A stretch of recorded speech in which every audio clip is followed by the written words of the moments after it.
I've been in practice about 20-something years, and I've done nutritional practice. I'm board certified chiropractic internist, board certified nutritionist. I'm one of the few chiropractors in the United States who can write prescriptions. Been doing this a long time. Treated hundreds and hundreds of kids with all kinds of behavioral issues as well as just regular issues too. That's not my specialty, and but for some reason I seem to do well with kids. Even though I used to not like them. I'm starting to get to where I like them a little bit. But this environment thing, I really want to talk about this because this is going to start to come in the news. This is the most cutting edge stuff that's coming on the market. Not on the market, but in the scientific world. And I want to show this is what we've been saying and this is what we do for our kids. And I'll have some examples afterwards. So let's take a real simple example.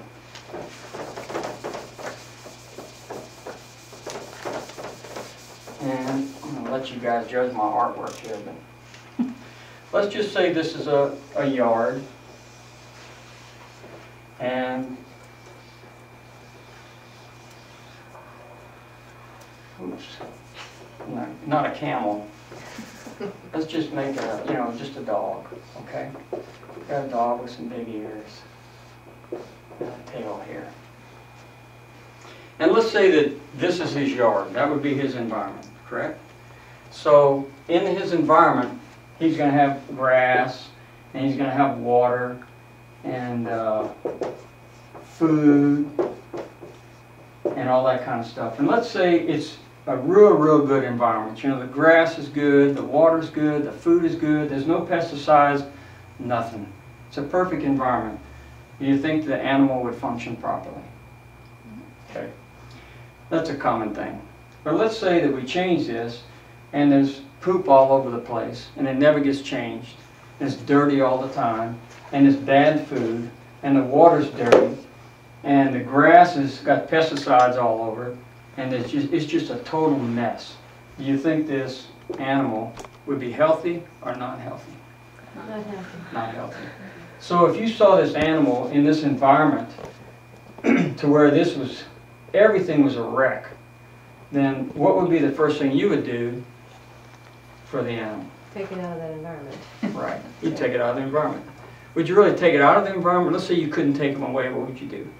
Start changing the environment. Attempt to You would clean change it the up. environment. And if you change the environment from nasty to good, what do you think would happen to the animal's health? Should it get better? It should get better.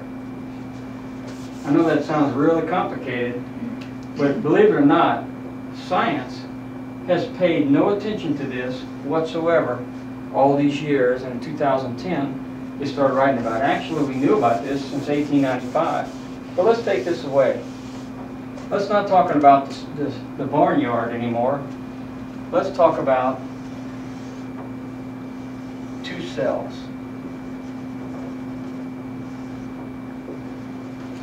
Is that big enough? Mm-hmm. You can see it? These two cells could be liver cells, it could be eyeball cells, it could be brain cells, it could be neurons, it could be any kind of cell in the human body. And they sit in an environment also. They sit in biology major. What do they sit in? Well, they're bathed in blood. Okay. I mean, I'm not sure. Instead of a barnyard, this is called an extracellular matrix. Okay. Now the difference is, but it's very close. You, instead of having a water pipe and in food, you got a pipe that comes in with your arteries, bring the blood in, that brings your food, and your water, and your nutrients, and all that kind of stuff, brings it into there. And then you have another pipe, called your veins, that take all this out. It takes out what? Waste. Okay. But you also have another system called the lymph. It takes out what? Waste. Waste. So are you kind of getting the idea here that waste is pretty darn important? Mm-hmm. Waste removal. Waste removal is pretty darn important.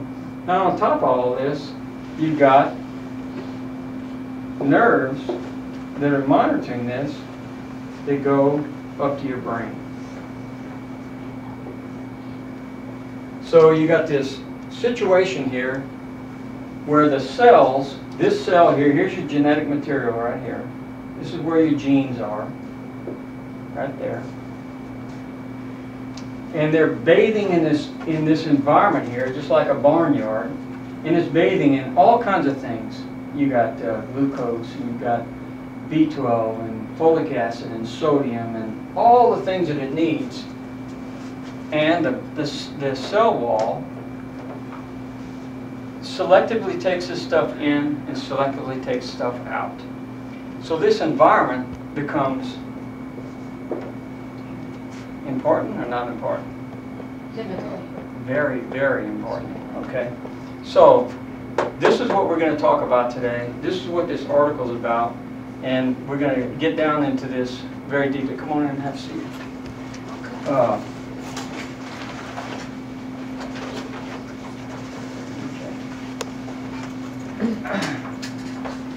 All right, Doc, you missed the first 5 minutes, which is an important part, so don't be late next time. Okay, so we're talking about the cellular environment. We're talking about chiropractic theory here, actually. So you got the arteries, bring the stuff in, dumps it off, and what comes in here is going to determine what the environment's going to be. And the function of the cell is going to be determined by what the environment does. But now we know that the function of the environment actually will determine what the genetic function is going to be, not just the reaction of the cell. This was pretty exciting stuff, but in allopathic medicine, which is orthodox medicine, we just said there's something wrong with the cell. The cell's not functioning right, so we have to do something like genetic therapy. We're going to change your genes. We're going to alter those genes. We're going to re-inject them and try to change it. But we're finding out that that's not what should be done in the future. But what we're also finding out, we're going to show this in an article in just a second, is that when you change this environment, you change the genetic settings of the cells itself. And that's pretty good news. It's very exciting news. So you add all this together, and the nervous system is controlling it. So the nervous system's talking, if this is an eyeball cell, it's talking to the liver, it's talking to everything else. But in kids, where this really affects kids is, what if this is a neuron? And it's manufacturing serotonin, norepinephrine, or one of these chemicals that you use in your nervous system, and this environment is in bad shape. Okay? What's going to happen to the production? It's going to go down, going to go up, or go crazy. Okay. Now we're going to get a little bit more detail. So this is a very important concept, and I want you to look on some paragraphs here. And this is what it says here. This word environment has been really the argument between chiropractic physicians and allopathic physicians since 1895, because we talked about environment way, way, way back, and everyone thought the environment was how you live. This is our environment. The cells have an environment too. And we've always said in chiropractic theory, if you change the environment, you change the cell, because they talked about something called innate, which means that there's nothing wrong with you, and if you have a genetic defect, that's going to show up at birth pretty quick. But if you develop something later in life, something happens along the way. Even if it's a genetic problem, something happened in the environment to make this cell switch its genetic output. That's what this article tells us. And it's a brand new science that they're coming out with. It's called epigenetics. And I'm going to explain this to you in just a second. But here's what I want you to do. Epigenetics is a study of changes in gene activity, that's right here, that do not involve alterations in the genetic code, but still get passed down from one generation to the next. And what we're finding out is this environment here will change the genes, and you'll pass that up to 4 generations. So how you eat is going to affect your child's intelligence. how you eat and how you eat and how I eat may affect my child's ability to have or resist disease or have some other kind of problems. So that it's very, very important. Let's go down. That was on page 50. Let's flip around just a little bit here. Now, they started experimenting with this environment stuff. You look on page 18, and they talk about trying this with mice and all that. But down on the bottom in the middle paragraph here, it says, simply by furnishing B vitamins, they got the mothers to produce healthy brown pups that were normal weight and not prone to diabetes. They had taken diabetic little, I think, mice. And they just changed this environment. And they changed the genetic code of the mother. Where are you? That was on 18, right at the bottom down here. Now, Ours ours doesn't have 18 on it. It doesn't? Okay, well, I read that. 51 is the page. Yeah, 51. 51? Oh, I'm sorry. Yeah, 51. I was looking at January 18th. Okay.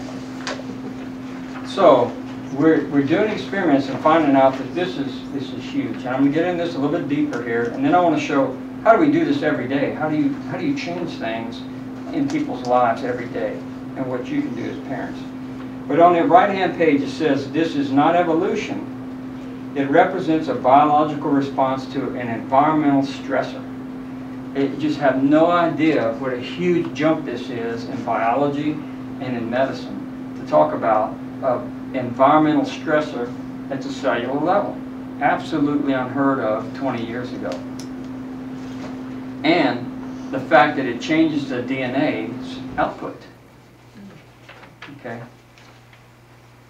So let's flip to the next page. That's one I want. No, let's go to the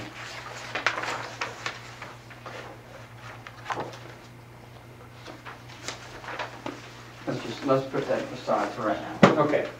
So I just want to show you that. And then what I want to do is show you how this environment changes the genetic code's output without damaging the genes themselves.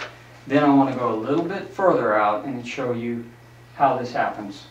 But I do want to show you one other thing first. This, remember I talked about the cell? You've got all this stuff in here, whether it's good or bad. This cell is selectively. When we say selectively in science, that means it isn't just going to go on its own. There's a door right there, and somebody's watching this, and they're letting people in and out. Stuff can't just come and go on its own. The cell has to do this job. So is the cell wall important, and are all the little receptors and everything, you think they're important?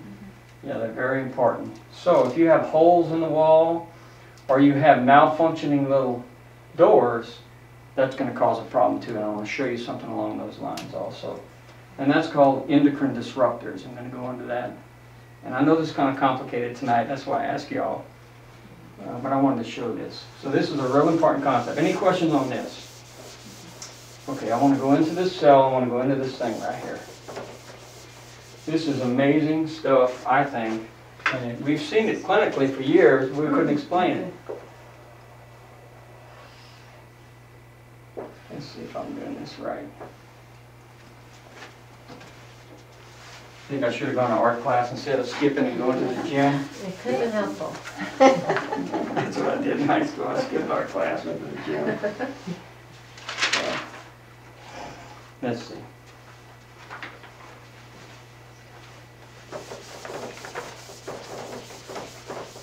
Okay.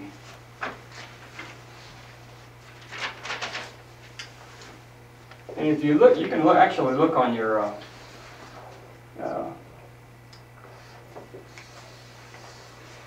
drawing. I'm trying to reproduce this little drawing here. This is what a gene kind of looks like. And they draw little switches like this, okay? Page 50. Page 50 on your article. Okay. What they're finding is this gene is your programming for everything that goes on in your body. And everything goes in your body takes place typically with an enzyme process of some sort, or endocrine process with receptors. Things come and join. In other words, if she's say a serotonin molecule and I need to bring her over to that chair, or you need to be over that chair so you can think about tonight's lecture, I'm an enzyme. I'm going to grab her by the arm, I'm going to bring her over here, and I'm going to set her down. Then I'm going to go back and wait for the next one to come along. And then when it's time to quit thinking about the lecture, I'm going to go back over and take her, and I'm going to bring her back over here. This is called an enzyme processor, or an endocrine receptor site. And those receptor sites are on the cell wall. Remember we talked about that? And that's important to have that concept. The genes tell the cell how this all works. And typically you have two of them working at the same time. If one of them doesn't work, it's called a polymorphism. But really what the polymorphism is that cellular environment. When you read in that article, it will tell you that the cellular environment doesn't damage the gene. What it does, it turns these switches on or off. So you may have a gene that's not working properly, so you don't have enzyme processes working properly, because something in the environment of that cell flipped this switch on when it's supposed to be off, or switch it off when it's supposed to be on. So let's say you were supposed to have B12 come into that cell, and this particular gene expressed that little carrier thing I talked about, but this switch is turned off. B12 isn't going to go into the cell. Is there anything wrong with you? Not really.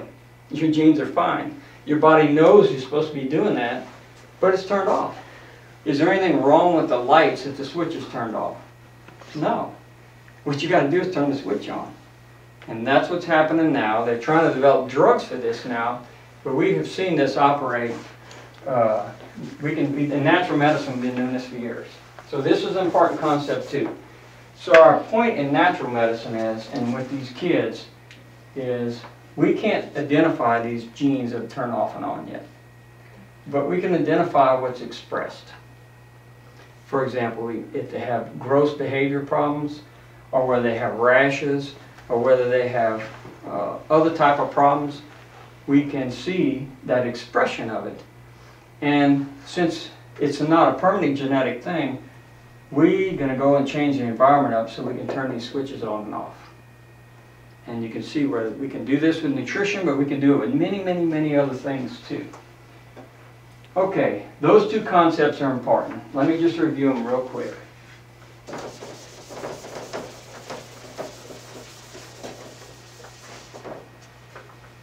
So, remember our barnyard? In your body, what is this barnyard called? Extracellular fluid. Exactly, you're a little smarter than us. So the environment, okay? The environment or your extracellular fluid. Then you have a cell. Okay, then you have your genes and your nucleus and all that stuff, and you have your cell wall. This is a manufacturing plant. Your cells are manufacturing plants. This is the boss's headquarters here. Now, the boss sometimes gets out of whack. And he gets out of whack when the manufacturers are not doing well, and the manufacturers don't do well when our environment isn't doing well. So that concept is what natural medicine's all about, and I think that's where we're going to go in medicine for the next 50 years. You can see it starting to happen. People talking about, even allopathic medicine, starting to talk about lifestyle changes and all that kind of stuff. That's what this is about. On the scientific level, when we say lifestyle change, this is what we're talking about. Now, when you start flipping switches, I'm going to get into real heavy tonight on the environment, but you can flip switches with other things too. You can flip switches with education, you can flip switches with acupuncture, you can flip switches with therapy, you can flip switches with surgery, drugs, all kinds of things. And what we want to do, and this is what I tell my patients, I'm not here to change you. I'm here to make you work the way you're supposed to work. Now, if you're broken from birth, you know, you have a genetic defect, and that is true. You can have that. This isn't going to work, but you can sure make everything else do well. This is why I don't think everyone thinks the incurable there's so much incurable out there, it's not true. A lot of folks can be helped. I've helped thousands in my career that have been totally hopeless. You said education, acupuncture, therapy, drugs, and what other Anything, modalities? any stimulus to the body, any stimulus to the nervous system can do it. In World War II, there were 30-year-old men and 20-year-old men that when the war started in their first battle, their hair would go white instantly. That was such an overwhelming response. I guarantee you, it flipped a lot of switches. Fall in love and do the same thing, you know. And there's so many things, but we know the chemical environment will definitely do it. We've already proven that. So that's what I really want to concentrate on tonight. Okay. But I wanted to get this concept out. I've never had it on tape, and I've never said it, so I'm in a small group, so I want to get that out there. Anyone have any questions on that concept? No? Good? All right. Okay, so let's go through the basic things we look at.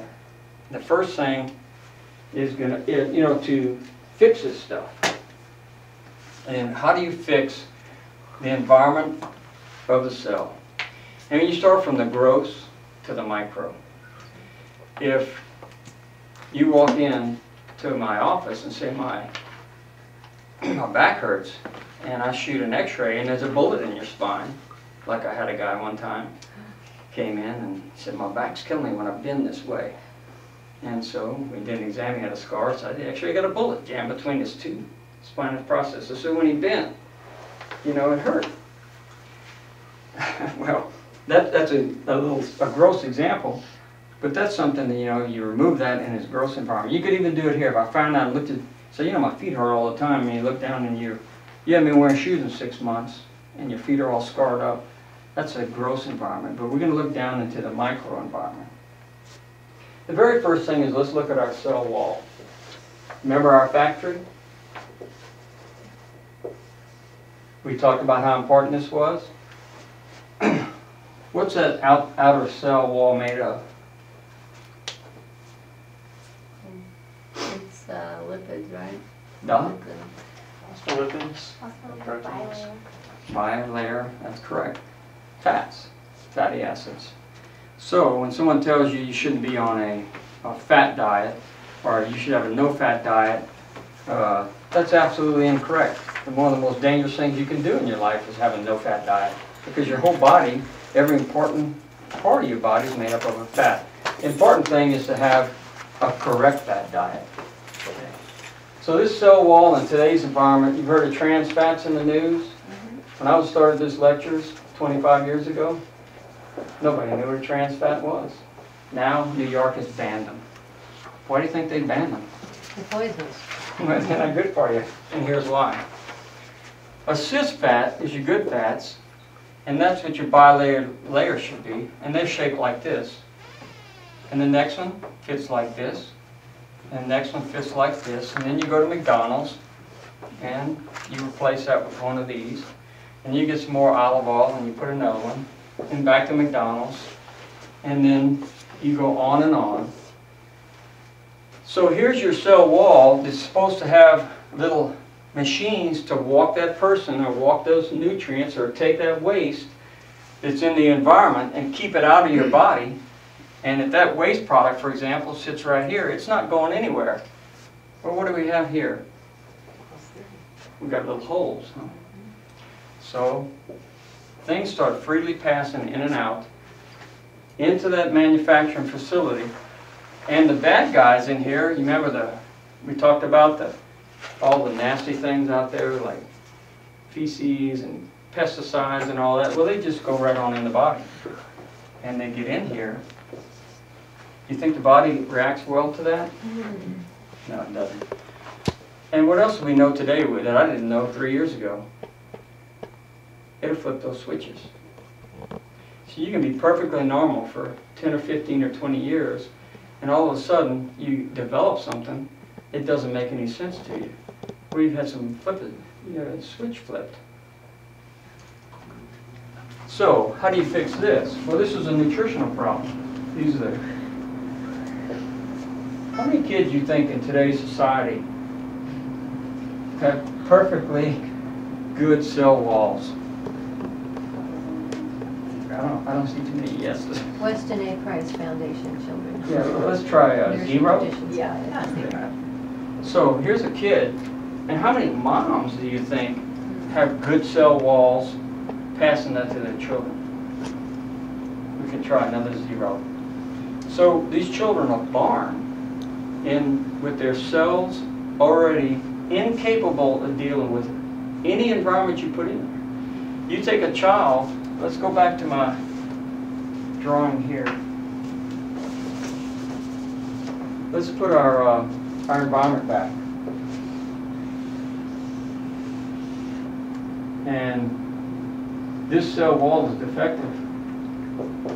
And you have a good nutrient in here, a good protein that should be used appropriately. If it came over to a good part of the cell, everything would function well, but it goes straight in here. That body's going to react to that good nutrient just like it would an enemy. So that's how come you see kids, and I see this all the time. They'll come in, they'll test positive for wheat or gluten, something like that. 6 months later, they don't test for anything because we close these walls up. Now, this doesn't have to be in the cell. I have 4 minutes left? On this. No, we have to change it.